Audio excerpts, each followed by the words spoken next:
Reserve ബാങ്കിന്റെ Kochi regional ഓഫീസിൽ നടന്ന വനിതാ ദിനാഘോഷം ഉദ്ഘാടനം ചെയ്യാൻ UAPA കേസിൽ പ്രതിയായ മാധ്യമപ്രവർത്തകയെ ക്ഷണിച്ചതിൽ പ്രതിഷേധം ശക്തമാകുന്നു.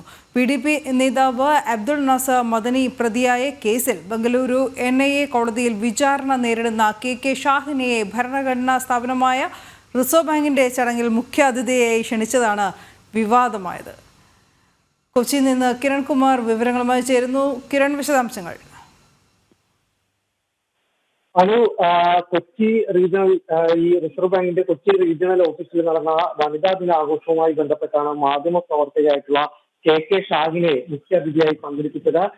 ഇതിനെതിരെയാണ് വലിയൊരു പ്രതിഷേധം ഉയരുന്നത്. ഹിന്ദു ഐക്യവേദി അടക്കമുള്ള സംഘടനകൾ ഇതിനെതിരെ രംഗത്ത് വന്നിട്ടുണ്ട്. RBIയുടെ ഓഫീസിൽ പത്ത് വിളിക്കുമോ എന്ന ചോദ്യം ചോദിച്ചുകൊണ്ടാണ് ഹിന്ദു ഐക്യവേദി രംഗത്തെത്തിയിരിക്കുന്നത്. ഇവർ UAPA കേസിൽ പ്രതിയാണ്. ഇവർ വിചാരണ നേരിട്ട് വരികയാണ്. ഇതിനിടയിലാണ് ഇത്തരത്തിൽ ഒരു ആളെ ഈ ഭരണഘടനാ സ്ഥാപനത്തിലേക്ക് വിളിച്ചു വരുത്തി ഇവരെ മുഖ്യാതിഥിയാക്കിയത് എന്നുള്ളൊരു ആരോപണം തന്നെയാണ് പ്രധാനമായിട്ടും ഹിന്ദു ഐക്യവേദി മുന്നോട്ട് വെക്കുന്നത്. ഷാഹിന ഈ പരിപാടിയിൽ പങ്കെടുക്കുകയും പിന്നീട് ഇവർക്ക് വിളക്ക് കൊളുത്തിക്കൊണ്ടായിരുന്നു ഈ ചടങ്ങ് ഉദ്ഘാടനം ചെയ്യേണ്ടിയിരുന്നത്. എന്നാൽ ഇവര് ബുദ്ധിമുട്ട് അറിയിച്ചതിനെ തുടർന്ന് കേക്ക് മുറിച്ചുകൊണ്ടായിരുന്നു ഈ ചടങ്ങ് ഉദ്ഘാടനം ചെയ്യുന്നതിലേക്ക് മാറ്റിയത്.